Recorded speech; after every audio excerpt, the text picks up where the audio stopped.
Accra floods every year, and every single year, Ghanaian get surprised. Well, every June, July, and somewhere August, the same road, the same neighborhood, the same cars getting submerged. Well, families getting destroyed and absolutely losing everything to flooding. And every year, we all get shocked by this incident. I am going to tell you why Accra floods, and I promise you, after this video, you are never going to blame the rain again. My name is Derek Esiedu. I'm a planner. You can call me Derek the P. Derek the Planner, D and the P. I studied human settlement planning in UST Department of Planning. I'm currently pursuing my MPhil planning, Masters in Philosophy. Well, I created Plan for Ghana in a way to provide planning education to Ghanaians because there are some planning truth everybody needs to know. And well, I intend to say them. This channel is where you get them all packed. Like, follow, and subscribe because you will not get this anywhere. And this is just the beginning of the whole show.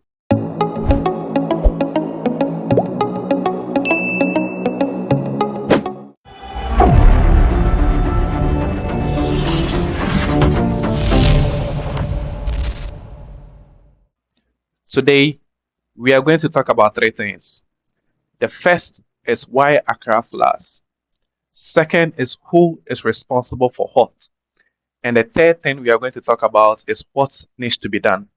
So when you look at Accra carefully, all right, there is something we call the natural features. Basically, let's say that in a simple explanation, natural features are things provided by God. For example, we have water bodies, we have mountains. Those things are created by God, so we classify them as natural features. And then particularly Accra itself is surrounded by natural features in terms of landforms. So here we are talking about the hills, the valleys, the plateau, the etc. etc. Those are the features that surrounds Accra.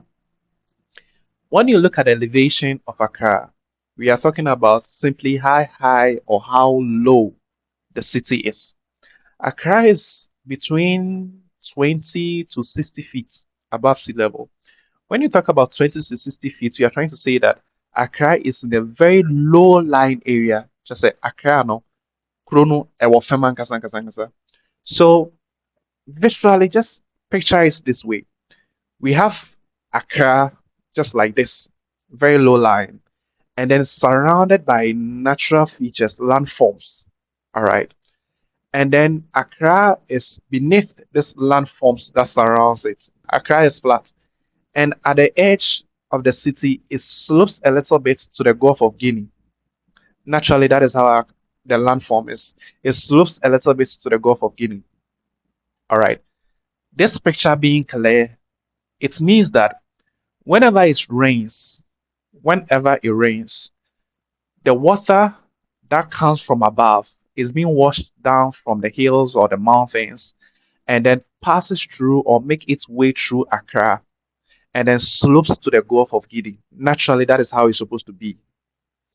We planners or we as individual, we do not seek to control nature. Nobody can control nature. I'm repeating this. Nobody, no one can control nature. The right thing to do is to flow with nature. So as a planner, we don't seek to control nature. We seek to study and flow with nature. So if it rains and then the water is collected down the mountains and then it passes through Accra, through water bodies, through lagoons, through lakes, that serves as the collector, then back into Gulf of Guinea. Why do normal human beings actually wants to build in these waterways that are naturally designed to channel the water from the mountains or the hills or the valley into the Gulf of Guinea? Now, we said we are talking about three things, and the first one is why Accra floods. So, when Accra was developed, here we are placing emphasis on drainage infrastructure. A practical example is what we know as gutters. When it rains, As I repeated earlier, the water moves down from the mountains or the hills or the valleys, and then is either the water bodies, the rivers, the lakes, collects this rainwater and channel them to the Gulf of Guinea, supported by the drainage infrastructure such as the gutters. For the past 50 years, well, probably the laws are not enforced because this one, the drainage infrastructure that are supposed to channel the rainwater is either choked or blocked. Well, if I say choked, choked by the waste that we produce, the plastic waste that we produce, in fact, organic food substances. And if I say blocked, I mean human being constructing buildings on this drainage infrastructure. It will surprise you that it is even difficult to see something we call fire hydrants in Accra because you realize that there are some videos way back in the days, a whole shop was built on a fire hydrant. So at the end of the day, it's not even visible to the general public. You will not even see it. You will not even see it. So the drains are blocked. The drainage feature, practical example is the water bodies, are also blocked. Now the case is that whenever it rains, instead of this system designed to collect this rainwater into the Gulf of Guinea has failed. Now the water has nowhere to go. It gets flooded on the streets, enters houses and homes of people. And then at the end of the day, we always blame government. That is what baffles me. Why blame government? Ideally, why blame government? In the nature of planning, we have something we call setback. Setback is look at it as how far or close your building is to the road, the gutter, the water bodies. Let's explain it that way briefly. How far apart your building is to this feature. In that case, the systems are designed, the system are designed to ensure proper planning. So where does the problem lies? If you are having setbacks and every community are supposed or expected to follow setbacks, trust me when I say that we will have a workable community. Trust me when I say that communities will not be flooded. Trust me when I say that communities will be aesthetically pleasing. Now, when you go to Accra, majority of the houses, pavement is made of concrete. Majority of the houses, percentage of the houses, pavement is made of concrete. Meanwhile, there is a principle in planning called aesthetically pleasing. It means something that is visually beautiful to the eye. Green grass and flower garden, anything at all that supports nature, that is aesthetically pleasing. But here lies the case modernization. Sunyatra. So every houses in Accra is having concrete floor. So whenever it rains, instead of certain portion of the rain to get seeped into the soil, it doesn't. It floods into the drainage infrastructure or the gutters. The gutters are choked. It doesn't allow the water to move into the Gulf of Guinea. The whole thing is, sorry to say, Bibi Basa. Now, who's responsible? These buildings that are built on drainage, most of them have permits. Few do not have permits. So the problem is a little bit complicated. It's kind of a cyclical issue. All right. The planners are involved.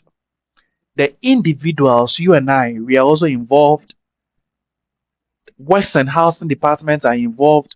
So the Accra Metropolitan Assembly, they are involved. The units in charge of road construction, they are also involved. In fact, we are all involved. We have poor coordinating between all these institutions because trust me when I say that whatever it is that the planner is doing, those in the electricity company of Ghana has no idea about it. Those in the feeder road or the urban roads department has no idea about it. It's like a standalone something. Meanwhile, the nature of the planning scope indicate that there's supposed to be coordination among all these units. We have a unit in the physical planning department, district physical planning department. We have a unit which consists of the ECG, which consists of the fire service, EPA. We are having a whole unit coordinated to actually come together and approve and solve certain things. But ask yourself, on paper, it looks great, but then in practice, do we do it? The response is no. So I don't agree when someone gets up and say that we are supposed to provide, how do you call it, emergency fund, not more responding to disaster, providing emergency funds, helping victims who are in flood areas. Honestly, it's not like I want to be a hypocrite, but I don't support that kind of system. The reason why I don't support that kind of system is that, think about it carefully. The person who is actually living in the flood prone area, okay, the person is renting. At the end of the year, the person knew or knows all these consequences or whatever it is that happened throughout the year. But then the person will go ahead and renew his rent, which means that ideally the person wants to stay there and is not making any attempts to move at all. So if you are using the funds that can be used for something productive to help these people who are affected and have no desire or intent, if you the building is actually yours, the property is actually yours, that is a different case. But here lies the case: you are paying rent, you are a tenant. Why don't you just move? Tenants, rains, flooding, move. It's as simple as that. So you realize that the whole thing is kind of a bit complicated because the institution is part, the political system, the individuals, you and I, we are also part. Because tell me, why will an ordinary human being carry his household waste and dump it into a gutter whenever it's raining? Oh, Ghana. To solve this issue, my personal opinion, to solve this issue, we need public education. That is the first and foremost. Let's assume that we all don't know. Let's assume we all don't know what is going on, the causes of what is happening, and even the effects we don't know. So we should come out and provide public education on what is actually happening.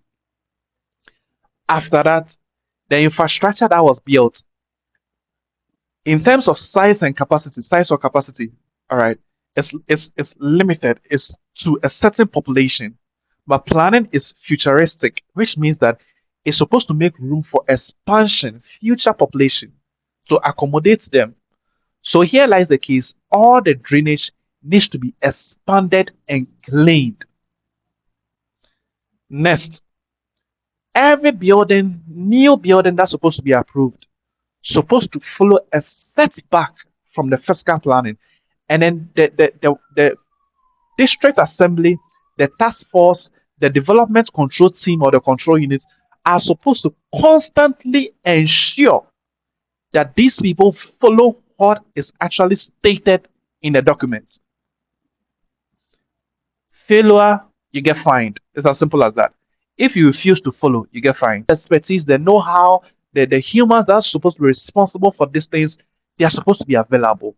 We need the resources to expand. We need the resources to maintain. Ghana, we do well with construction, but we don't do well with maintenance. I don't even know if there is any budget for maintenance. I can't really tell. We have a long way to go, but together we can do it. Together, you and I, we can do it. Again, this is Plan Talk Ghana, and I am D, Derek the Planner.